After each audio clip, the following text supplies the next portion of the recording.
Kita lanjutkan untuk presentasi selanjutnya, presentasi Abu Japi dengan tema Implementasi PP 35 tahun 2021 dalam rangka optimalisasi penggunaan security di outsourcing company, dan tentunya pada kesempatan kali ini akan dibawakan oleh Dr. Dasep Suryanto, ATMM, selaku Ketua 5 Bidang Pendidikan, Pelatihan, dan Sertifikasi BPD Abu Japi. Dan pada kesempatan kali ini, apakah sudah bergabung bersama dengan kami Dr. Dasep Suryanto? Pagi, sudah. Ya, Bapak sudah bergabung bersama dengan kami pada kesempatan kali ini. Waktu dan layar kami persilahkan. Bismillahirrahmanirrahim. Assalamualaikum warahmatullahi wabarakatuh. Selamat siang, salam sejahtera bagi kita semua. Pak Salva, terima kasih kesempatannya sudah mengundang saya di sini. Ibu dari kepolisian, terima kasih, barusan luar biasa penjelasannya, Bu Anjar ya. Kita jadi lebih paham tentang bagaimana seharusnya satpam berpakaian, terutama karena hati-hati, karena tentu betul ya, banyak sekali yang dalam tanda kutip memanfaatkan karena saking senangnya, kan derajatnya mungkin jadi naik gitu ya. Jadi yang bujangan mungkin jadi gampang cari pasangan ya, cari mertua mudah karena tampilannya sudah lain gitu ya, bukan security atau satpam yang dulu lagi. Mudah-mudahan ini semua ekses negatif bisa kita antisipasi sehingga tujuan utamanya, tujuan besarnya tercapai dengan baik. Bapak-bapak dan Ibu, narasumber yang lain, serta seluruh peserta, perusahaan-perusahaan pengguna jasa satpam dan juga jasa kebersihan. Salam kenal, saya Dasep Suryanto, salah satu ketua di Abu Japi. Izinkan saya berapa lama ya waktunya, Panitia? Lama, Mas. Izinkan saya Baik, share Bapak, screen. waktunya ada 30 menit untuk presentasi kali ini. Baik, terima kasih, Mbak. Apakah screen saya sudah nampak?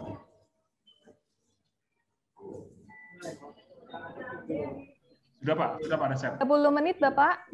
Baik.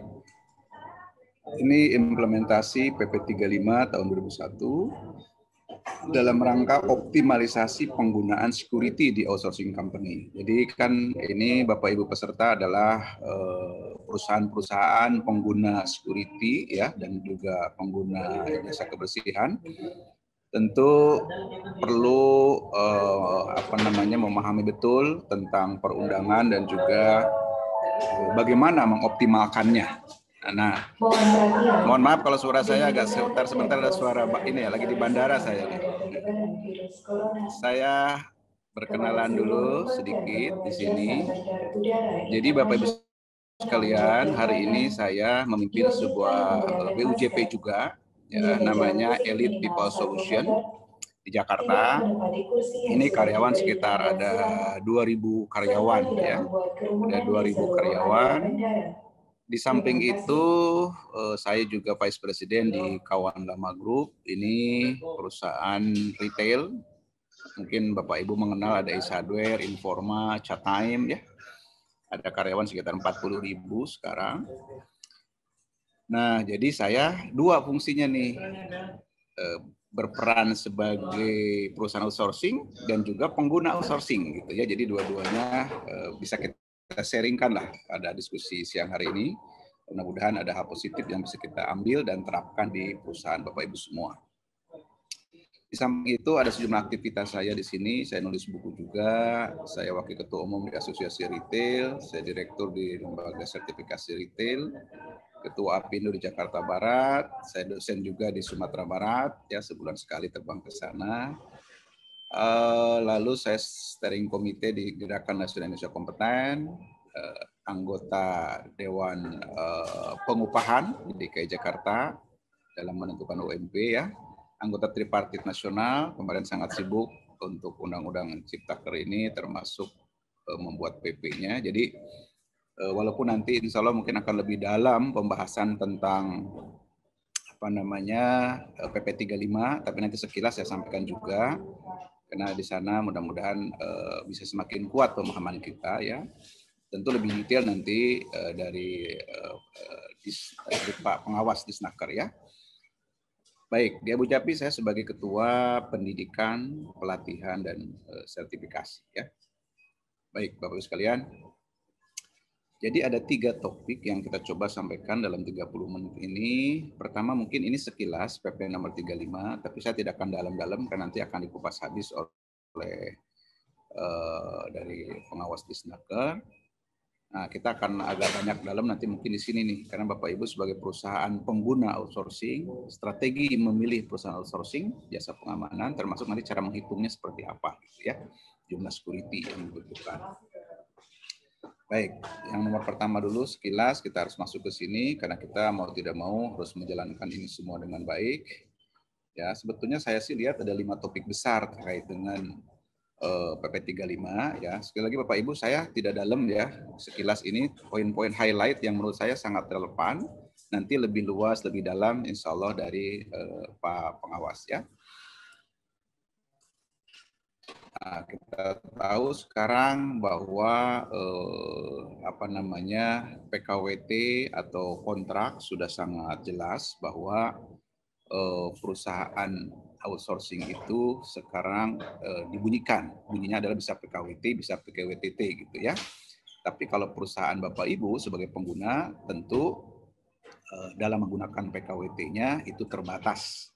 Tidak semua bisa di PKWT-kan ya, harus ada persyaratannya. Nah, di sini yang mungkin highlight kita adalah mengenai uang kompensasi. Ini sesuatu yang penting nanti Bapak Ibu harus alokasikan karena ini adalah hal baru di mana sekarang karyawan yang di PKWT itu atau di kontrak wajib mendapatkan uang kompensasi ya. Uang kompensasi ini sendiri tentu nilainya nanti kita akan lihat ya di sini.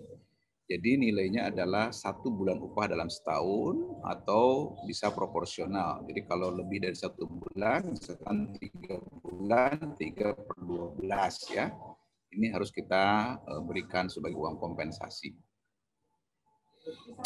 Nah, Bapak Ibu sekalian, pengertian 1 bulan itu udah tentu dari gaji dan tunjangan tetap. Itu poinnya ya. Jadi kalau tunjangan variabel tidak, tapi dari tunjangan tetap. Nah, terkait dengan uang kompensasi ini, kalau dia misalnya kontraknya setahun, ternyata baru berjalan 6 bulan, berhenti, ya tentu yang dibayar adalah yang sudah berjalannya. Gitu ya. Tapi kalau berakhir sampai dengan akhir kontrak, ya itu dibayar sampai dengan akhir kontrak. Ya. Nah, ada pengecualian itu yang tidak mendapat uang kompensasi adalah yang di bawah 1 bulan atau meninggal dunia atau putusan pengadilan yang mempunyai kekuatan hukum tetap, ya, adanya keadaan tertentu atau plus meja atau dia TKA, tenaga kerja asing itu tidak ada, walaupun dia dikontrak misalnya tidak ada uang kompensasi. Ya. Ini masa transisinya, jadi kalau sekarang sudah dalam masa kontrak ya diteruskan. Ya, dan uang kompensasi PKWT yang masih berlaku diberikan dengan ketentuan dihitung berdasarkan masa kerja sejak tanggal diundangkan. Ya, jadi dimulainya semenjak 2 November 2020. Walaupun PP-nya di Februari, tapi di PP dibunyikan berlaku per kapan tuh uang kompensasi, berlakunya per undang-undang ini diberlakukan. Jadi berlakunya per 2 November. Ya.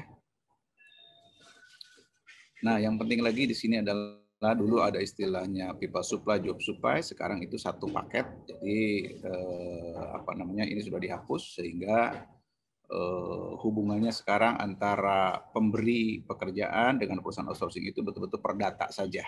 Ya, jadi artinya hubungan bisnis saja. Tidak lagi diatur kalau begini itu adalah pemborongan, kalau begini adalah pipa supply, enggak lagi. Hanya satu sekarang ya.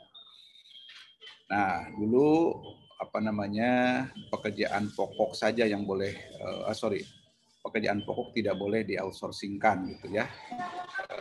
Sekarang itu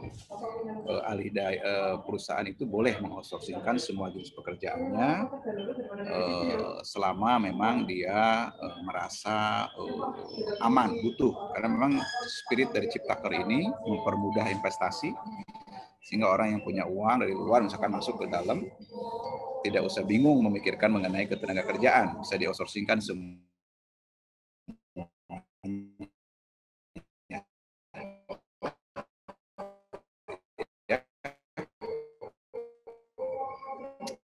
yang menarik lagi adalah ini. Dulu kalau ada ketidakberesan dalam perusahaan outsourcing itu tanggung jawab dari pemberi ya, berpindah kalau baru ini tidak demikian. Ketidakberesan yang terjadi di perusahaan outsourcing itu tetap menjadi tanggung jawabnya perusahaan outsourcing. Ya, ini berita bagus sebetulnya bagi Bapak Ibu perusahaan pengguna outsourcing. Nah, hal yang baru di sini dipertegas bahwa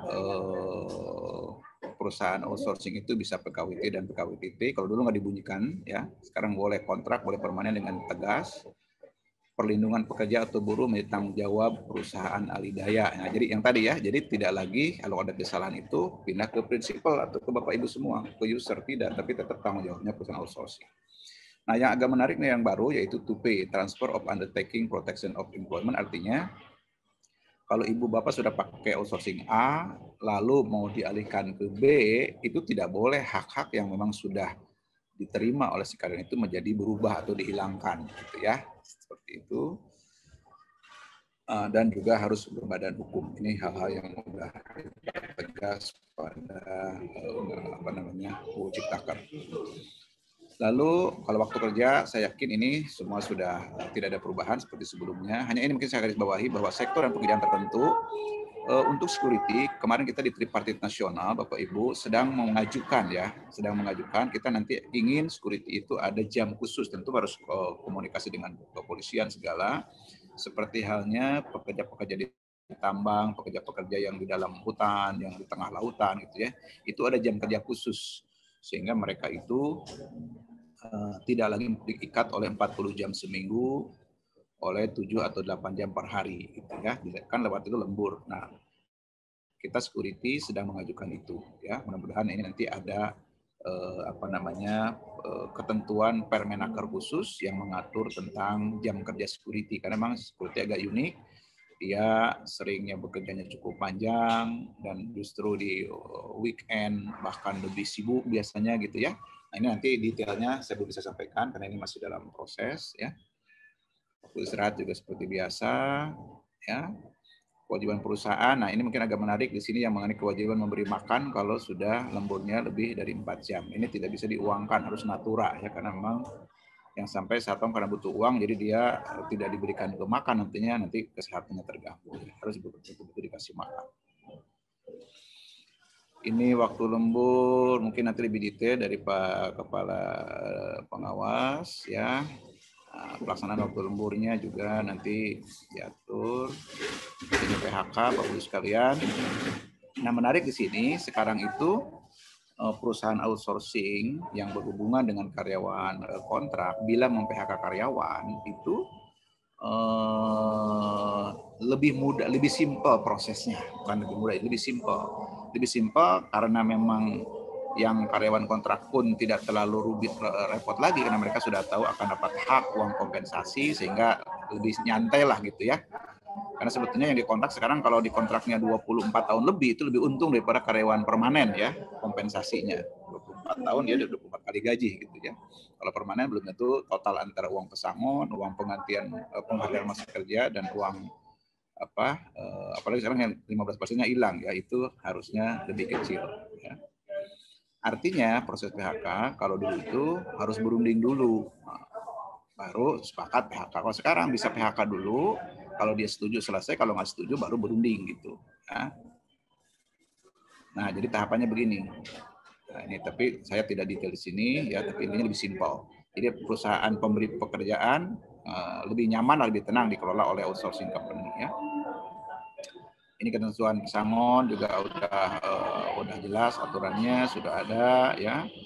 Nah, yang menarik adalah di sini sudah semakin. Jadi yang hak permanen sedikit berkurang, tapi beralih kepada kontrak, yaitu ada uang pesangon, uang kompensasi tadi, ya.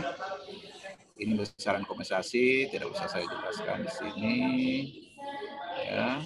Nah, ini yang kedua. Mungkin ini yang lebih menarik, Bapak Ibu sebagai perusahaan pengguna pengguna Mohon outsourcing. Izin Bapak, kami ya. Informasikan waktunya tersisa 3 menit lagi. Oh, bukan 30 menit tadi? Ya. Oke.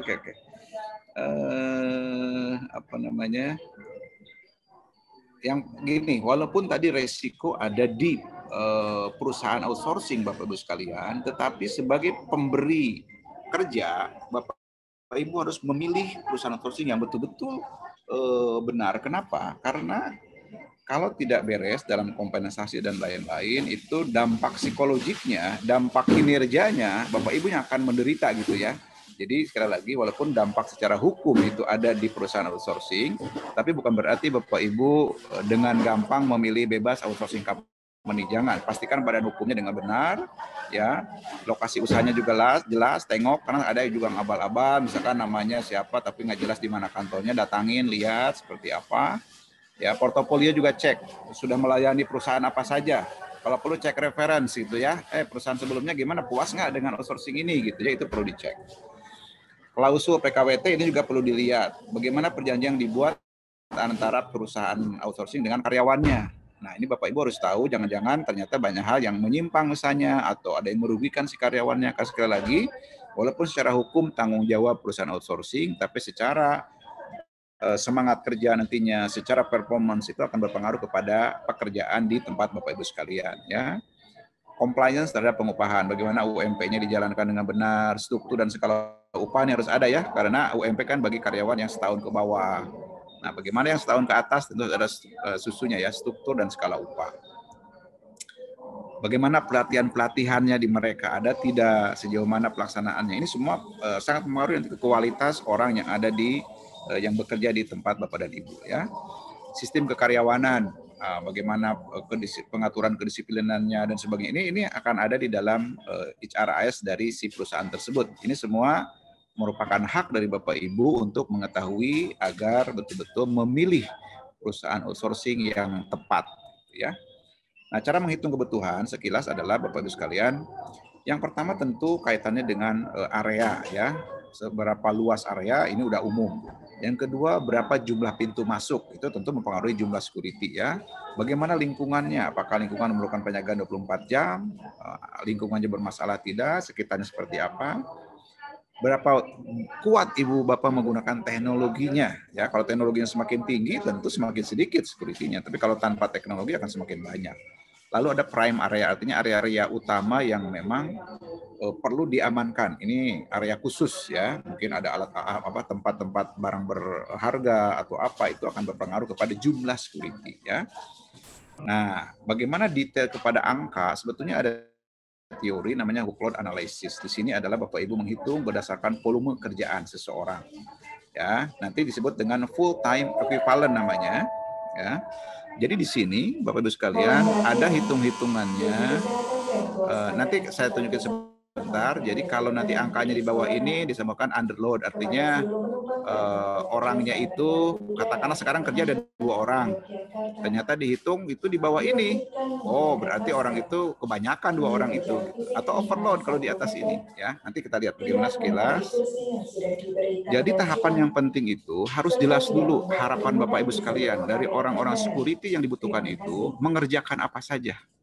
Ya, dari list pekerjaan tersebut, nanti Bapak Ibu masukkan ke dalam, sebelum dimasukkan ke dalam formnya, dihitung dulu. Ini sederhananya saja, bahwa dihitung setahun itu misalkan 230 hari efektif. Ya, ini berdasarkan praktek ya.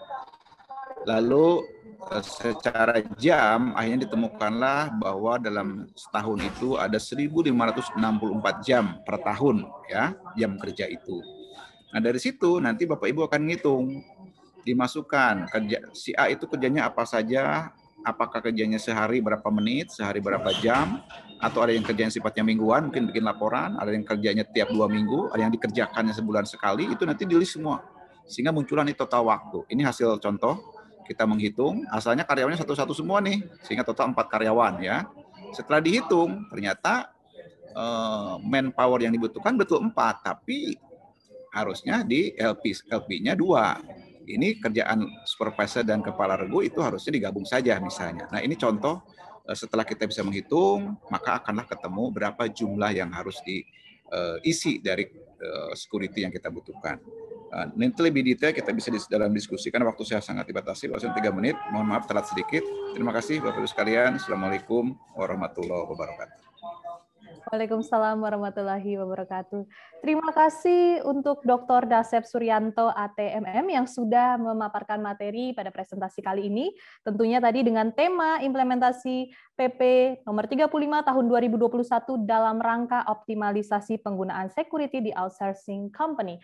Dan tentunya pada kesempatan kali ini sekali lagi mengucapkan terima kasih Bapak Dasep.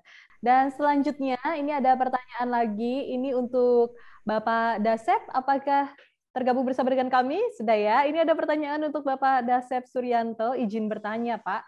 Terkait dengan waktu kerja, berdasarkan peraturan adalah 7 jam, 6 hari, atau 8 jam, 5 hari. Namun sepertinya, tadi Bapak sempat mengatakan bahwa untuk industri tertentu dan juga untuk satpam dari sifatnya mungkin dibutuhkan jam kerja yang berbeda. Apakah sedang dalam pembahasan atau pengajuan? Adakah kemungkinan akan diatur dalam waktu dekat? Terima kasih. Ya, terima kasih. Pertanyaan sangat bagus. Jadi Mbak, kita sebagai pengelola security tentu ingin bisa mendapatkan regulasi yang lebih spesifik khusus buat security ya. Karena memang security itu memiliki kekhususan dari aspek model kerjanya. Nah, di Indonesia memang saat ini sudah ada sejumlah regulasi peraturan Permenaker yang mengurusi untuk pekerjaan-pekerjaan spesifik. Yang tadi saya bilang ada yang di tengah hutan barangkali, di pengoboran, minyak bumi dan sebagainya, itu udah ada regulasinya. Kalau nggak salah ada 5 Permenaker khusus. Nah, untuk security sendiri ini sedang dalam waktu itu sebenarnya kita bahas, dan tidak hanya security. Jadi memang pemerintah sudah sangat tahu betul bahwa termasuk di retail ya, retail itu kan terkadang Senin sampai Rabu itu sepi gitu ya, ramainya itu Jumat, Sabtu, Minggu gitu ya. Nah ini semua akan kemarin sih sedang dipelajari ya, tentu masih butuh waktu untuk itu menjadi sebuah regulasi, sebuah Permenaker. Mudah-mudahan setelah kesibukan membuat PP selesai, dan mungkin ada Permenaker beberapa yang memang diamanahkan untuk dibuat, segera masuk kepada regulasi tentang security ini. Jadi sebelum ada regulasinya tentu kita belum bisa menjalankan. Demikian, Mbak. Ya, baik. Terjawab sudah untuk pertanyaannya. Terima kasih Bapak Dasep Suryanto.